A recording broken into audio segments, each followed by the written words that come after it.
What is going on, ladies and gentlemen? Welcome back. Today we are watching the second episode of Loki. I'm excited to watch this. I've heard really good things about it. A lot of really good public reception to the first episode of Loki.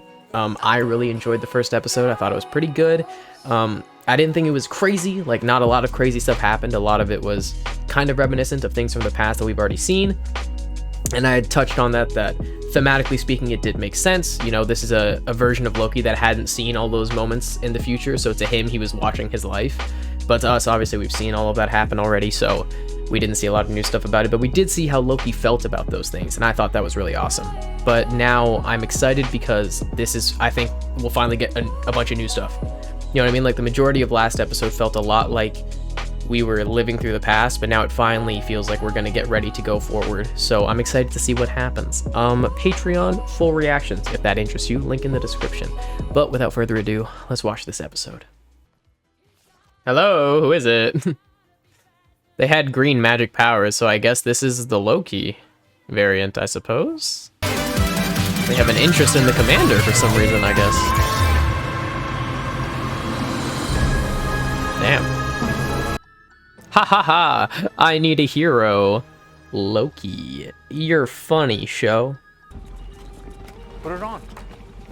So he's just working for the TVA now. That's awesome. I like it. I like it, I like it. Which is perceptible in the external world, whereas duplication casting entails recreating an exact facsimile of one's own body in its present circumstance, which acts as a true holographic mirror of its molecular structure. But, you already knew that. Nice. Nice, Loki. A little subtle flex. I like it, baby. This variant is, we haven't been able to find them, so let's bring in an expert. That's me. Do I get a weapon? I gotta be honest. Tom Hiddleston is absolutely amazing in this, man. He's so charismatic. Definitely my favorite part. He's so good. You can tell how much fun he has recording this, you know what I mean? Playing as Loki for these movies and the show, he loves it. Can tell he has so much fun while doing it. It's awesome. Maybe he's upping his game. Or he pruned her. A Loki couldn't have gotten the jump on C20. I think you underestimate, actually.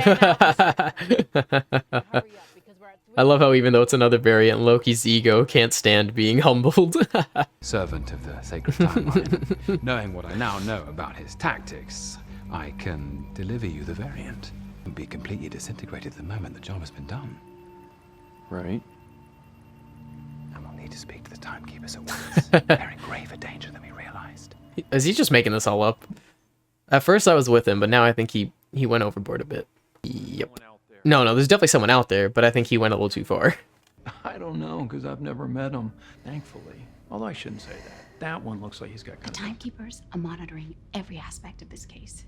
I've never seen them so involved. They want that variant caught. I don't know how much I buy into these timekeepers. Everyone keeps talking about them and how important they are. Like, are they all dead or something? Like, what if they're not actually there? And it's just the TVA playing for power or something, you know? But because you know this variant is better than you, and you can't take it. Very nice. Do you think that's gonna work? I mean, Yeah, I was gonna say, I was like, he's really trying to play him right now. you could possibly... To play his ego, so he actually finds the variant.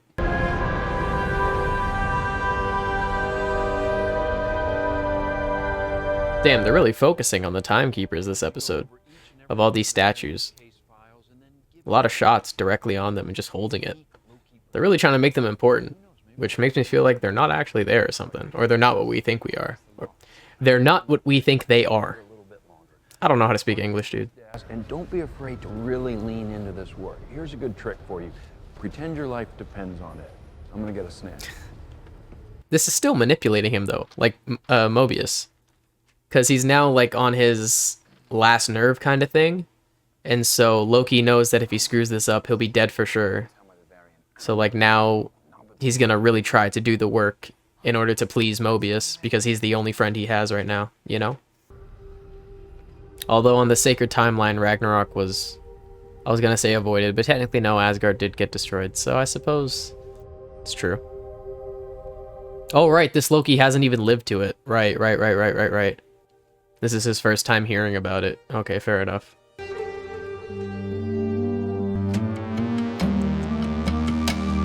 What did he just realize where it said 0 variance energy detected? Because the timeline's not going to break. Yeah.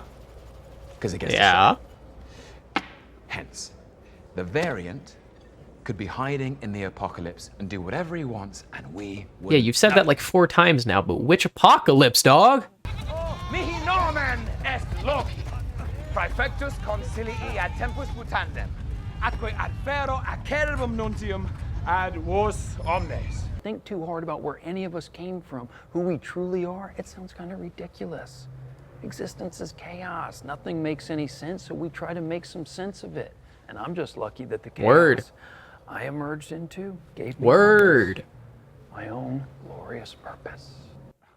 Nice. Good dialogue right there. Real shit. So, when they're finished, what happens then? So are we.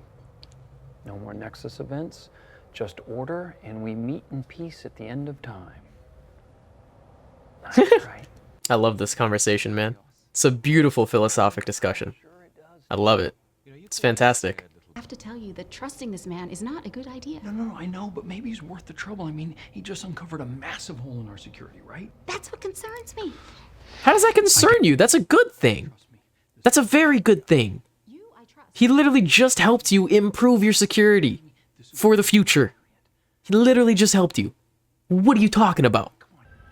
There's not much I can do if it doesn't work. That's ominous. And again, with the timekeeper in the background, just watching over everybody. They're really trying to make you feel it, man. They're really trying to make you feel it. Especially how they talked about it before, the way they talked, like how they're gods, how they created all the TVA and everybody in it, and they watch everything, they know the past, the future, the present, all that. Really trying to make us feel like they're gods. Just in case. Absolutely Damn. not. It's a dope scene, though. Love this. Like, the camera Stand work. around for a briefing. Camera work is fantastic here. I don't trust this, unfortunately. Why is it the people you can't trust are always saying, trust me? Fair. Real shit. Try to hang on to your time collar this time. We'll see you in the showroom. I like how Mobius gave that little dig as well. Just to get back at her a little bit for taking him. Oh snap. Variant knows. Variant knows. That is unfortunate for us. I like how they still haven't showed us the variant's face. Why? Like, if it just looks like Loki, why not just show us, you know? So clearly it's gonna be a very different version of Loki, which I'm excited to see. You're the fool the TVA brought in. They can to like hunt you transfer down. their consciousness to different people? Oh, that's sick. Oh, that is sick. I presume. Oh, bless. Are you going to call your little friends for help? I love all these different actors channeling their inner Loki, their inner Tom Hiddleston's Loki. It's pretty awesome. Cards on the table. I could use a qualified lieutenant. That's not gonna work. Y'all egos are way too big. I'm not Damn. interested in ruling the Time Variance Authority.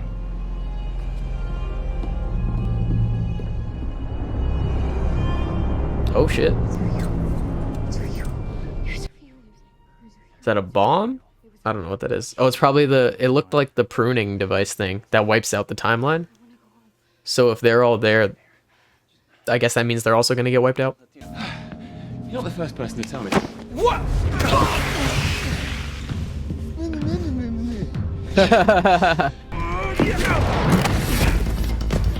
Damn. Loki getting his butt whooped. Mobius. I lost him. What happened? Looks like your favorite Loki betrayed you, Mobius. Just move! See, I told you they would blame Loki. He didn't actually do anything this time. Although I know he was technically chatting about working with this Loki, but you know what I mean.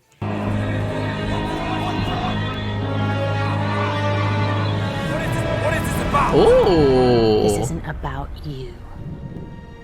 oh, Lady Loki. Okay, okay. Nice. That's pretty sick. That's pretty sick.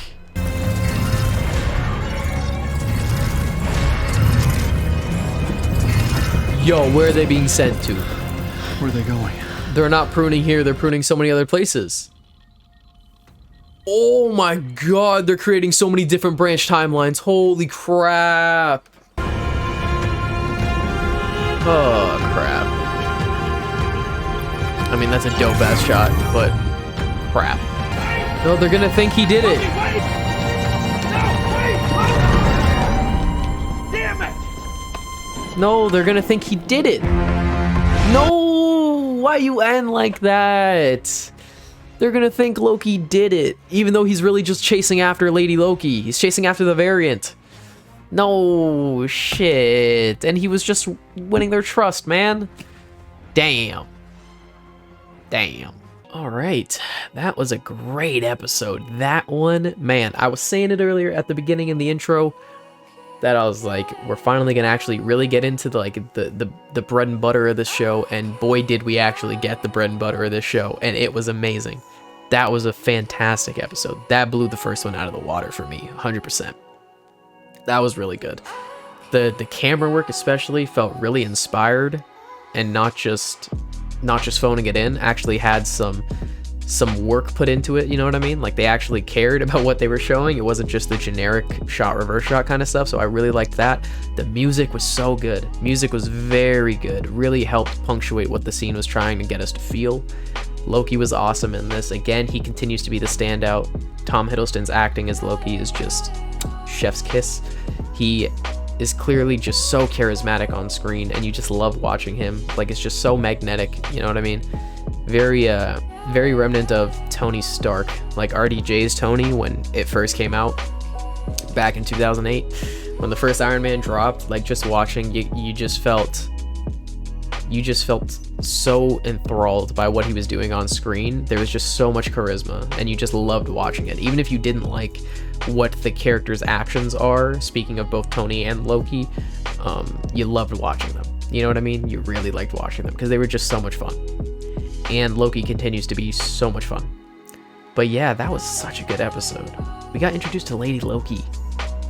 Lady Loki, that's pretty sick. I don't know a crazy amount of information about her. I know a little bit. I know what she looks like though. Like, I know the horns, which is why I know that was Lady Loki. But he was talking about enchantment as well, the spell. So I guess maybe they're gonna do the Marvel version of Enchantress. I forget the character's name. I think it starts with an S. Sylvie something. I don't know. I don't remember what the character's name is for that. But I know Marvel has a character that's like Enchantress or something. And so maybe they're also doing that. So it's like a both Lady Loki and Enchantress. I'm not 100% sure. But I really like her design. She was so good though. She was so good.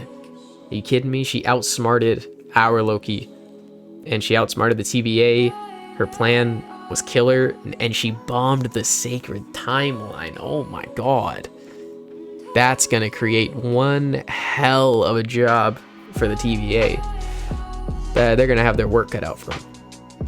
Loki leaving at the end, that was so bittersweet, because we were like, Loki is doing his thing, he's chasing after this variant and he might actually get him, but you know, when the lights came back and everyone woke up, the other TVA workers said to Mobius, you know, like, you betrayed by Loki. And then at the end there, when they were running after Loki and Loki ran through the portal, again they thought Loki betrayed them, and that really stings. Because him and Mobius were just getting along, you know what I mean? They were just getting along, and some respect was building between them. And now it could be shot straight out the window, which makes me sad. The Timekeepers, they're really pushing that. They are really pushing that with their kind of overwhelming presence, a very godlike presence. A lot of god symmetry in this, which makes sense. I mean, Loki is one of the Norse gods, so that makes sense. But you know, with the TVA, a lot of stuff, the Timekeepers are their version of God, and they created everything there. They created all of it. They know the past, present, future. You know, they control everything. And it even goes hand in hand with the conversation Loki and Mobius were having about free will and the different perspectives when he was talking about the TVA. And then he was like, do you not see how ridiculous this sounds? And then he talks about the Norse gods and everything. He's like, do you not see how ridiculous this sounds? And then, you know, Loki going into the past, present, future, and him saying we have no free will. And them in the TVA are the only ones with actual free will. And I would actually agree with that. Because if the Timekeepers know the past, present, future of the actual timeline, then there really isn't a way to say you have free will, because it was predetermined, you know? I know there is the the argument that it kind of works hand in hand. Instead of one controlling the other, it works simultaneously. So like they try and explain it like you still have free will, but it's a very hard line, or a very hard argument to make when you know the outcome for 100% certainty. It's hard to argue that there is the free will, which is exactly what Loki was saying. But going on his point, that does make sense, that the people in the TVA are the only ones to actually have free will, because they act outside the sacred timeline. And if the sacred timeline is the one that is the actual timeline, like this is the one that's set in stone, it's what's supposed to happen, everything else is not, then what Loki and Mobius are doing isn't actually free will. They aren't controlled by the timeline. They're doing stuff outside the timeline. So he's right. So that's kind of cool. But the conversation between the two is really awesome. I really enjoyed that. I'm glad this show, I think this show's doing really well at, like the dialogue for this show I like a lot more than I have for WandaVision or The Falcon and Winter Soldier. Falcon and Winter Soldier had good themes and good messaging, but very clunky dialogue. This one also has good themes and good messaging and some nice symbolism, some good metaphors, and the dialogue is a lot more, it's not a crazy amount more, like it's still relatively on the head, but it's has a lot more substance to it and a little bit more flair. It's got a little bit more drip to it. You know what I mean? It's not necessarily on like nail on the head. It's got a little bit of layer, which I like. I like the more subtextual dialogue than just the out and about in your face. I'm not really a huge fan of that. And if you'd seen a lot of the other videos I do to other shows and other movies, if I feel it, I will say it. And so you've probably heard me say that before if you've seen my other stuff. Yeah, I'm not a fan of that clunky dialogue. I'm really not.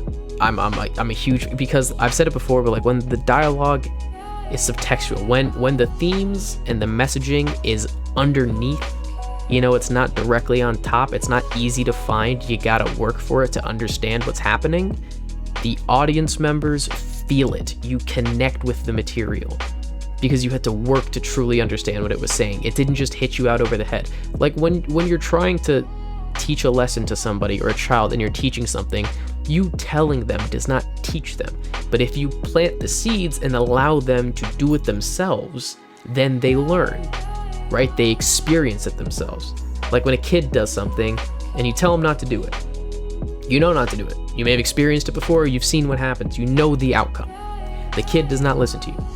The kid still has to experience it because that's how they learn, right? And so the second they do it and then they realize I shouldn't have done it, then they learn and they don't do it again. But they didn't listen to you when you told them not to do it. They don't just listen to you saying it. They have to do it themselves. And that's what I feel like with the dialogue. And I feel like this show is starting to take good steps in that direction of making the audience members not necessarily just hear it outright. At least that's my hope. But I've thoroughly enjoyed it. And they have the perfect character for it. Loki is the perfect character because Loki's an incredibly intelligent character. And so he's the perfect person to have nice layered dialogue. And so I hope I get more of that. I hope I get more of that because that was definitely one of my favorite parts. Yeah, I don't know if I have much more to say about that. I've just really enjoyed this episode. I thought it was fantastic and I'm excited to see the next one. I loved it. Truthfully, I loved it. So that's about it for me. I'll catch you guys next time for reaction on Patreon. That's it. Peace.